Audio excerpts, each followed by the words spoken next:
अदम्य साहस।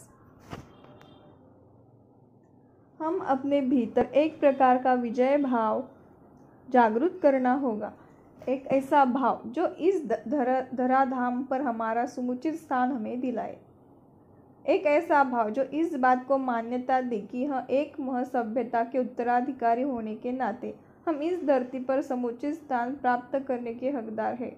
अगर यह भाव, यह अदम्य साहस हम अपने भीतर जागृत कर सके तो हमें हमारा उचित स्थान हासिल करने से कोई नहीं रोक सकता। अदम्य साहस, असमर्थता से लड़ने का साहस। अलग अलग प्रकार की विकलांगता से ग्रस्त करीब 1000 बच्चों को जो एबिलिम्पिक्स में भाग लेने आए थे राष्ट्रपति भवन में आमंत्रित किया गया। उन्हें मैंने उनके सामने इस विशेष अवसर के लिए गई अपनी एक छोटी सी कविता पटुक कर सुनाई। हम हैं ईश्वर की संतान, हीरे से भी कड़ा है हमारा मन, हम होंगे कामयाब, अपने मजबूत इरादों से हम होंगे कामयाब। प्राप्त है हम जब ईश्वर का वरदान, फिर किसी विरोधी से हमें क्यों हो परेशान। यह सुनकर मुस्तफ़ा नामक एक ईरानी बच्चा मेरे पास आया। उसने अपने पैर नहीं थे, वह कृत्रिम पैरों के सहारे चल रहा था। उसने मेरे हाथ में एक कागज़ थमा दिया जिस पर फारसी में एक सुंदर कविता लिखी हुई थी। उस कविता का शीर्षक था साहस। उसका हिंदी अनुवाद कुछ इस प्रकार होगा, मेरे अपनी पैर नहीं, पर मन कहता है रो मत, क्योंकि नहीं झुकना चाहता मैं अपना सिर किसी बादशाह के भी आगे। मैं इस लड़के की सकारात्मक सोच और उम्मीद की किरण थामे जीवन से जूझने की हिम्मत को देखकर सचमुच भावुक हो उठा। अन्याय से लड़ने का साहस। इस प्रसंग में मैं अपनी दक्षिण अफ्रीका की यात्रा के संस्मरणों की चर्चा करना चाहूँगा। सन 2004 में दक्षिण अफ्रीका की यात्रा के दौरान महात्मा गांधी के पदचिन्ह तलाशते हुए पीटरमेट्रिजबर्ग जाने के लिए डरबन के नज़दीक पेनरिच रेलवे स्टेशन पर मैं ट्रेन में बैठा। इसी की स्टेशन में उन्होंने अपनी भाग्य निर्णायक यात्रा प्रारंभ की जाने वाली थी, जिसने उनके जीवन की दिशा ही बदल दी। वे प्रिटोरिया जाने के लिए 7 जून 1898 को ट्रेन में सवार हुए, जहां उन्हें अपने मुवक्किल से मिलना था। उनके लिए प्रथम श्रेणी की सीट आरक्षित थी। ट्रेन पीटरमेट्रिजबर्ग स्टेशन पर रात के करीब 9 बजे पहुंची, जहां एक गोरा यात्री डिब्बे में घुसा। एक काला आदमी को प्रथम श्रेणी के डिब्बे में सफ़र करते देख वह आपे से बाहर हो गया। वह तुरंत बाहर आया और 2 अधिकारों के साथ वापस लौटा। उन्होंने गांधी को वैन कंपार्टमेंट में जाकर बैठने की कहा। जब गांधी जी ने विरोध जताते हुए डिब्बा बदलने से इनकार कर दिया तो एक कांस्टेबल ने उन्हें धक्का देकर ट्रेन से बाहर कर दिया और उनका सामान भी बाहर फेंक दिया। गांधी जी वहीं छूट गए और ट्रेन चली गई। उपलब्धि के उच्चतर लक्ष्यों की ओर ले जाने वाली दृष्टि अदम्य साहस का पहला कदम है।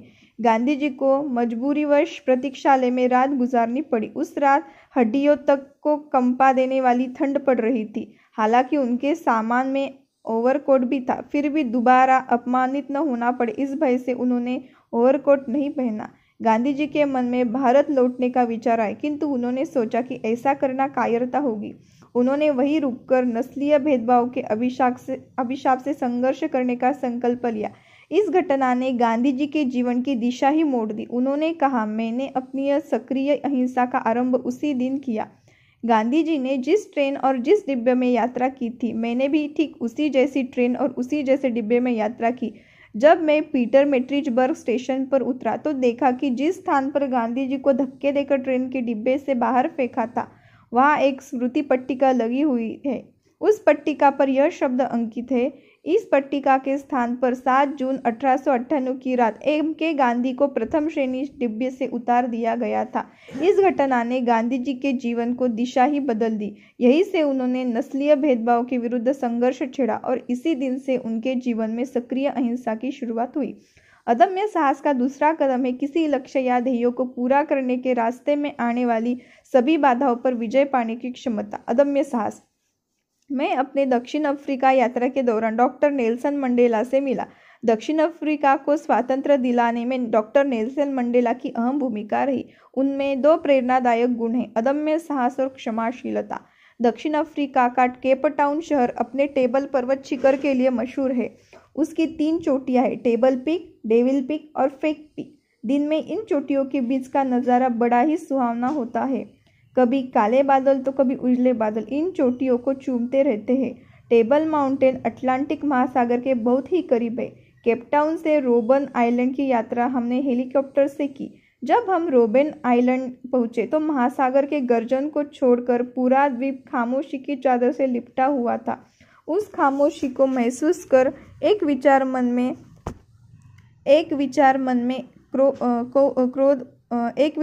में क्रोध उठा। यह वही जगह है जहां एक व्यक्ति की स्वतंत्रता को बेड़िया में जकड़ दिया गया था। उस द्वीप पर हमारा स्वागत श्री अहमद कैथ्राडा ने किया। श्री कैथ्राडा दक्षिण अफ्रीका के ही और नेल्सन मंडेला के साथ जेल में रह चुके हैं। वहां हमें वह कमरा दिखाया गया जिसमें डॉक्टर नेल्सन मंडेला को 26 वर्षों तक कैद रखा था। मुझे इस बात से हैरानी हुई कि इतने छोटे से कमरे में सोने के साथ साथ दूसरे ज़रूरी आत्मबल से शक्ति मिलती है। काम कोई इंसान कैसा कर पता होगा। हमें याद रखना चाहिए कि 6 फुट लंबे डॉक्टर नेल्सन मंडेला को इसी छोटे से कमरे में 26 वर्षों तक रंगभेद के विरुद्ध संघर्ष के दौरान कैद रखा गया। उनके जीवन का एक बड़ा हिस्सा इस द्वीप के इसी छोटे कमरे में बीता था। उन्हें तपती धूप में कुछ घंटों के लिए पहाड़ के नज़दीक खदान में काम करने के लिए ले जाया जाता था। उसी दरमियान उनकी आंखों की रोशनी को क्षति पहुंची और उनकी देखने की क्षमता कम हो गई। शारीरिक यंत्रणाएं झेलते हुए भी उन्होंने दुनिया को दिखा दिया कि उनमें अदम्य साहस कूट कूट कर भरा है।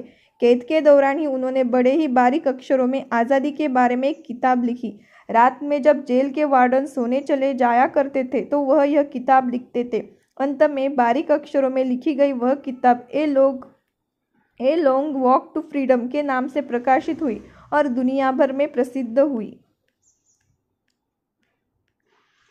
डॉक्टर नेल्सन मंडेला से उनके जोहान्सबर्ग स्थित घर में मिलना भी मेरे लिए एक बहुत बड़ी घटना थी। जब मैंने उनके कमरे में प्रवेश किया तो देखा कि उनके 3 आयामी व्यक्तित्व से खुशी का फव्वारा फूट रहा है। मैंने उसमें उस फौलादी शख्सियत को देखा जिसकी बदौलत दक्षिण अफ्रीका को रंगभेद का अभिशाप से मुक्ति मिली। मैंने उनमें उस शख्सियत के भी दर्शन किए जिसने दक्षिण अफ्रीका के राष्ट्रपति का दायित्व संभालने पर उन लोगों को भी समान नागरिक के रूप में अपनाया जिन्होंने उनके साथ बुरा बर्ताव किया था, रंगभेद की नीति लागू की और उन्हें जेल में रखा। जब मैंने उनसे हाथ मिलाए तो महसूस किया कि मैं किसी महामानव से हाथ मिला रहा हूँ। मैंने डॉक्टर नेल्सन मंडेला से जो एक बहुत बड़ी शिक्षा ली वह कोई 2200 साल पहले रची गई एक तिरुकुरल में वर्णित है, जिसका अर्थ है जो आपके साथ बुरा बर्ताव करे उसके लिए सबसे बड़ा दंड है कि आप उसके साथ अच्छा बर्ताव करें। अदम्य साहस क्या है? इस संदर्भ में देखें तो अदम्य साहस के 2 पहलू। एक है वह दृष्टि जो उपलब्धि के उच्चतर लक्ष्यों की ओर ले जाती है। मुझे संत कवि तिरुवल्लुवर के तिरुकुरल की 2200 साल पहले लिखी गई 2 पंक्तियां याद आती है। इनका अर्थ है कि नदी या झील या तालाब की गहराई कितनी ही क्यों नहीं और उसका पानी कैसा भी क्यों न हो, कमलिनी खिले बिना नहीं रह सकती। इस तरह अगर किसी लक्ष्य तक पहुंचने का पक्का इरादा कर लिया जाए तो वह कितना ही असंभव क्यों न हो, इंसान उसे हासिल कर ही लेता है। दूसरा पहलू है कि किसी लक्ष्य या ध्येय को पूरा करने के रास्ते में आने वाली सभी बाधाओं पर पार पाने की क्षमता। हम में से कोई लोग को बड़े कार्यक्रमों और परियोजनाओं से जुड़ने का अनुभव है। कई जगह हमने पाया होगा कि सफलता दूर तक कहीं नजर नहीं आ रही और रास्ते में कई रुकावटें हैं। ऐसे मौके पर भी उसी महाकवि की 2 पंक्तियां हमें याद आती है। इनका मतलब है कि सफल नेतृत्व करने वाले समस्याओं के आगे कभी हार नहीं मानते। वह सभी परिस्थितियों पर काबू पा लेते हैं और समस्या पर विजय पा लेते हैं। मैं समझता हूँ कि इन 2 कुरलों में अदम्य साहस की परिभाषा समाहित है। आत्मबल।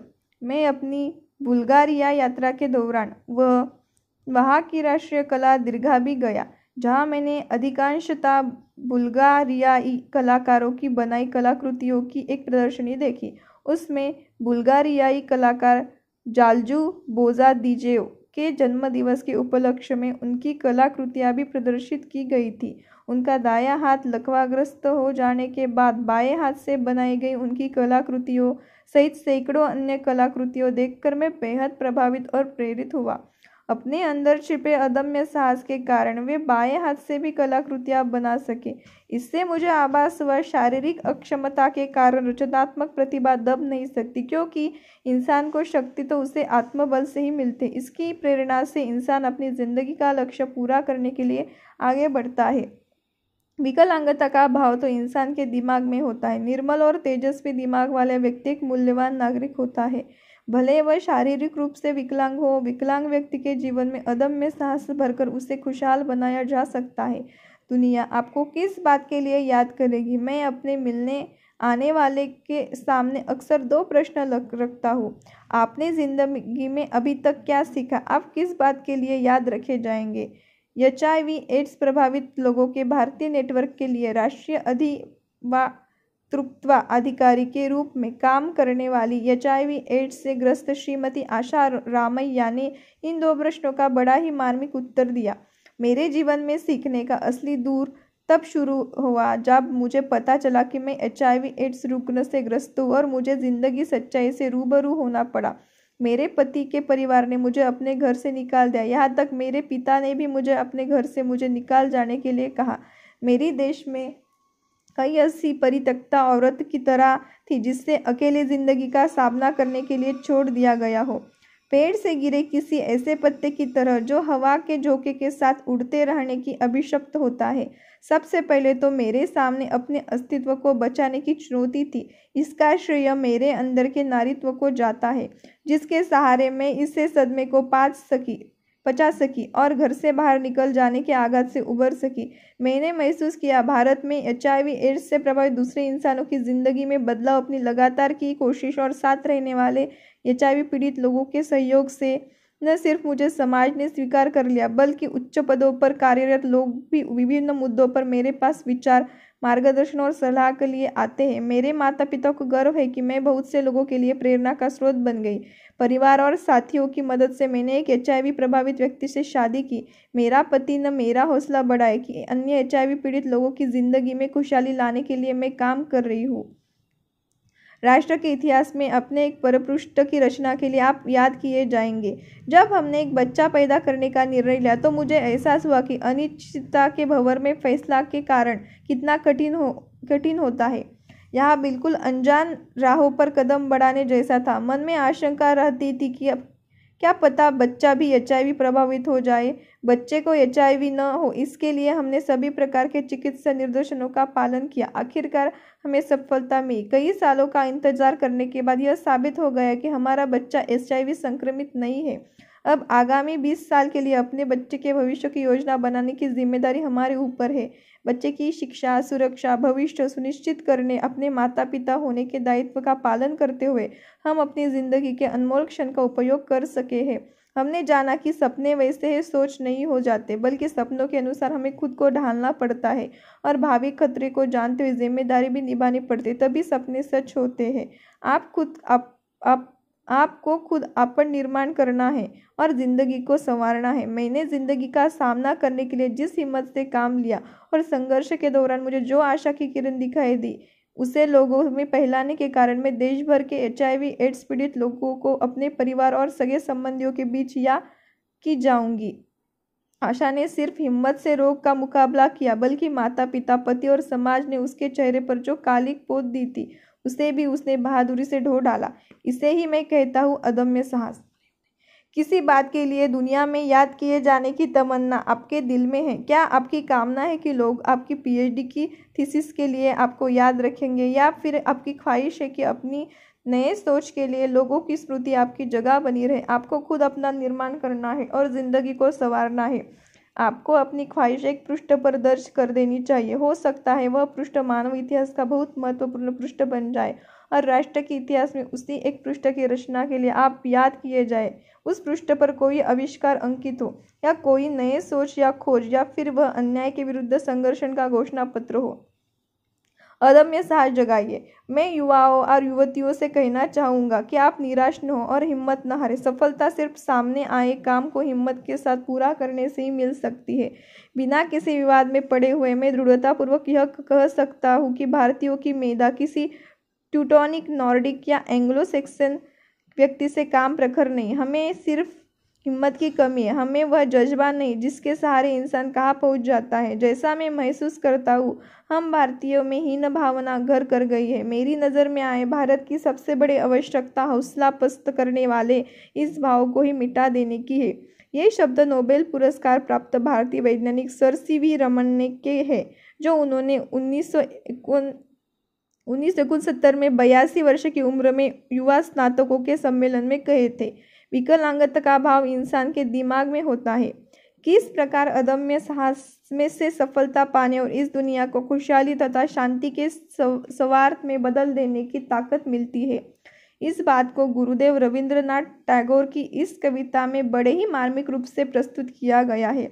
मेरे प्रभु, तेरे चरणों में पहुँचे मेरी यह प्रार्थना, दूर कर दो प्रभु मेरे हृदय की शुद्रता, दो मुझे शक्ति सहज भाव से अपने आनंद और विशद सहाने की, दो मुझे शक्ति जिससे मेरा अनुरोध तेरी सेवा में सफल हो। प्रभु ऐसी शक्ति दो मुझे कि दीन जन से कभी विमुख न होऊं मैं। ऐसी शक्ति मुझे दो प्रभु की उद्धट उन्मत्त किसी शक्ति के आगे घुटने न टेकूं कभी। प्रभु ऐसी शक्ति दो मुझे कि दिनानुदिन की शुद्रताओं के सम्मुख सिर सदा मेरा ऊंचा रहे। मेरे प्रभु शक्ति दो मुझे कि सादर सप्रेम अपनी शक्ति सामर्थ्य सारी अर्पित कर पाऊँ मैं तुम्हारे श्री चरणों में। भाग समाप्त।